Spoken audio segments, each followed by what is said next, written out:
Yeah. I mean, corruption is very difficult. Corruption, in my opinion, is a disease. Once it reaches stadium 4, like cancer, it's very difficult. But corruption, in my reading of history, corruption will destroy countries, nations, and regimes.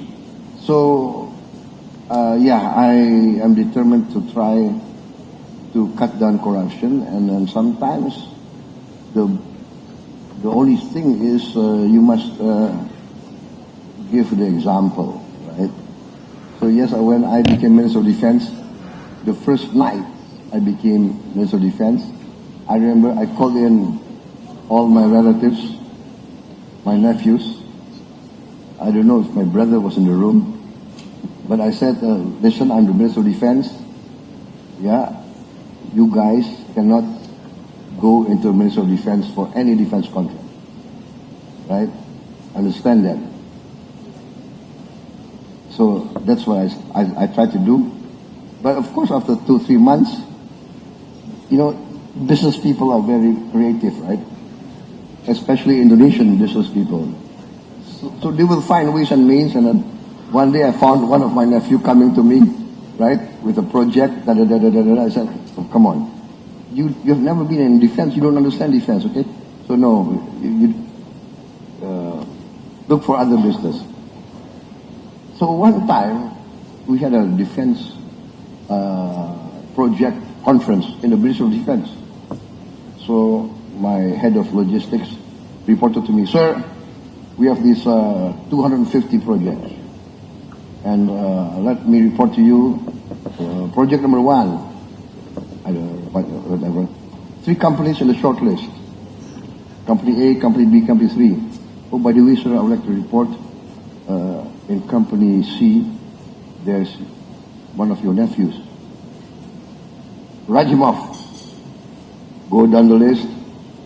Oh, by the way, sir, in this project, Company A is one of your other nephews. Write him off. I wrote off all my family. And so in the end he made a comment, maybe I shouldn't have reported the names. And then they might have passed. So I had difficulty meeting my nephews for 3 or 4 months after that. But yeah, you have to give example. It's not easy, but you have to do it.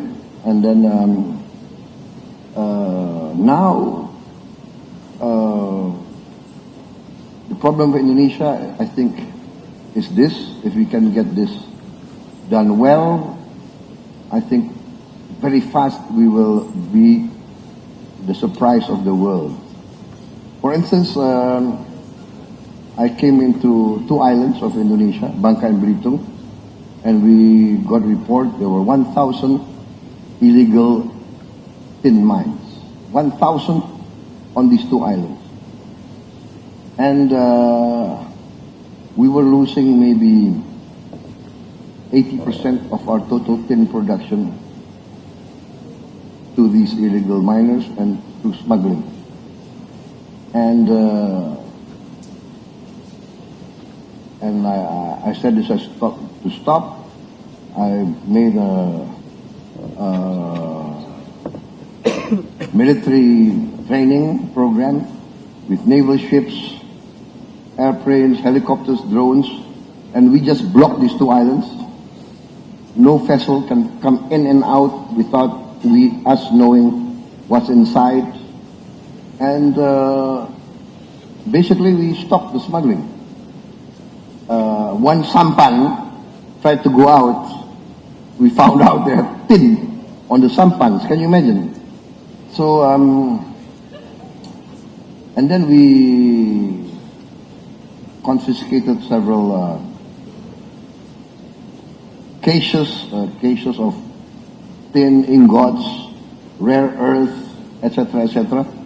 We calculated that we saved our country about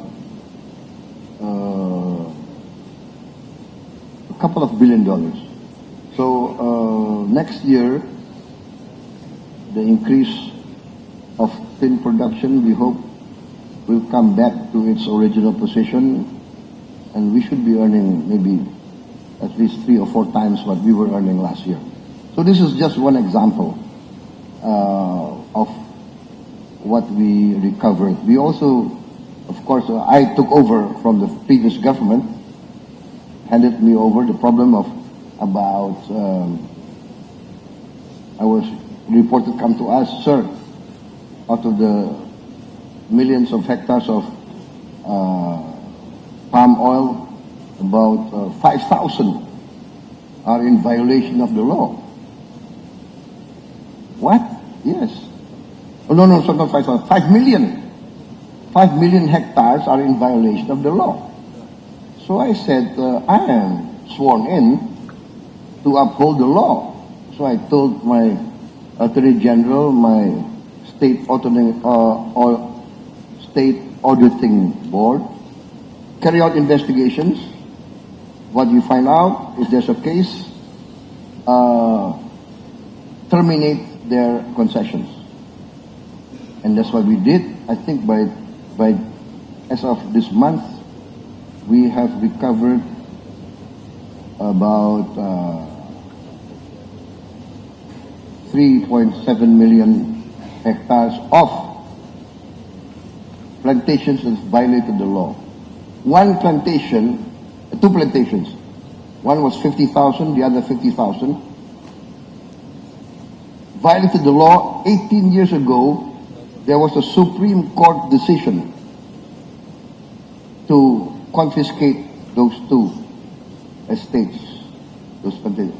18 years ago, Supreme Court of Indonesia decision, not carried out for 18 years. The Attorney General came to me and said, what, Supreme Court? Inkrah, so no more ways to appeal. So I said, carry out, execute. Sir, this and that, what? You guys afraid? I ordered my armed forces, you accompany this Attorney General's office, accompany the state auditors, protect them, go in there and confiscate. 100,000 we take over, and no problem. So I think this is the case is the government now must enforce the law, and I'm determined to enforce the law, and I'm determined that the Indonesian government must be respected by everybody. The law is the law, regulations are regulations,